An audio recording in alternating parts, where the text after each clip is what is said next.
The newest take on the Charlie's Angels franchise is about to hit theaters, and the trailers are creating a lot of buzz. The film stars Kristen Stewart, Naomi Scott, and Balinska as the new triple threat. The fearless trio is called into action by the mysterious Charlie, whose investigative agency has expanded globally.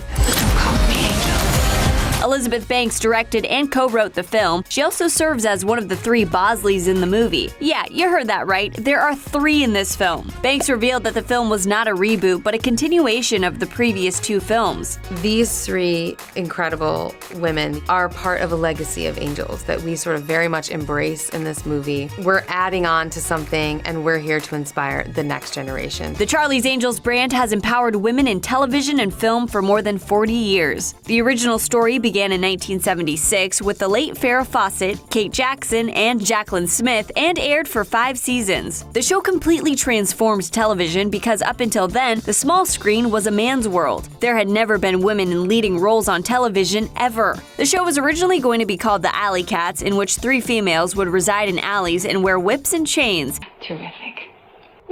Yeah, we're happy that didn't fly.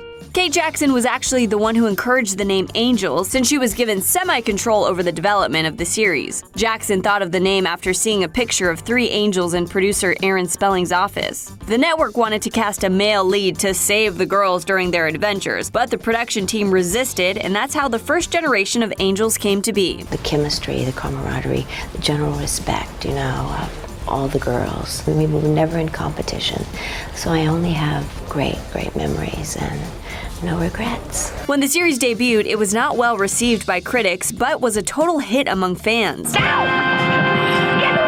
The impact of the show was only further solidified with the popularity of FARRAH's iconic poster. It became a defining moment in 1970s pop culture and still is considered to be the best-selling poster of all time. Her signature hair was in full display, and women flocked to beauty salons to get the FARRAH feathered hair look. The actors only stayed on the show for 1 season, but that's all it took to make a lasting impression. Nearly 20 years after the show wrapped, Cameron Diaz, Lucy Liu, and Drew Barrymore brought the story back to the forefront in 2 theatrical films, Charlie's Angels and Charlie's Angels Full Throttle. You pass the baton to these new young angels, and then there'll be some other young angels. And it must have had something, because now they're on their 2nd feature. I did a cameo and did a scene with Drew, and she's incredible. And she had watched this show as a young girl, and it made an impression on her, and she just made it come alive. And I thought, hey, we really impressed these young people at that time. Drew produced both installments and made sure to maintain the importance of friendship and female empowerment. I think that we really wanted the style to reflect the individuality of our characters.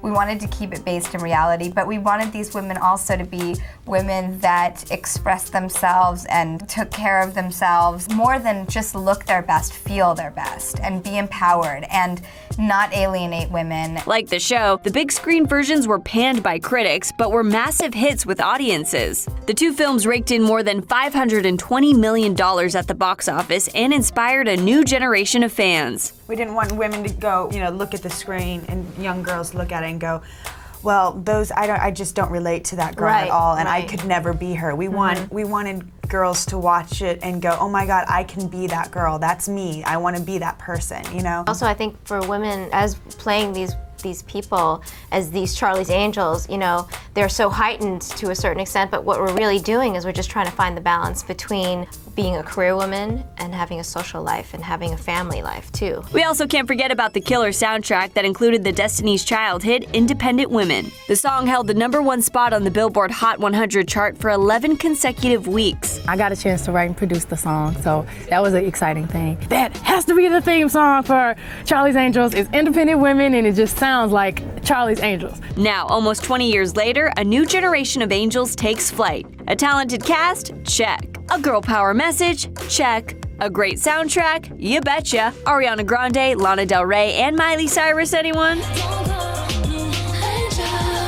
Noah Centineo? Oh yeah, he's in there too. I feel very organic right now. Yeah, I feel like this is all happening quite naturally, I hope that generation, they watch it and they're like, yeah, that sounds about right. That's made for us. That's for us, and And we're sure new fans will agree. There's really no question, Charlie's Angels will be kicking ass for years to come. Thirsty for more celeb news? Make sure you subscribe to the E! News YouTube channel so you can stay informed on all the breaking updates. Come on, you know you want to be the first to know about all the latest hookups, breakups, arrests, and so much more.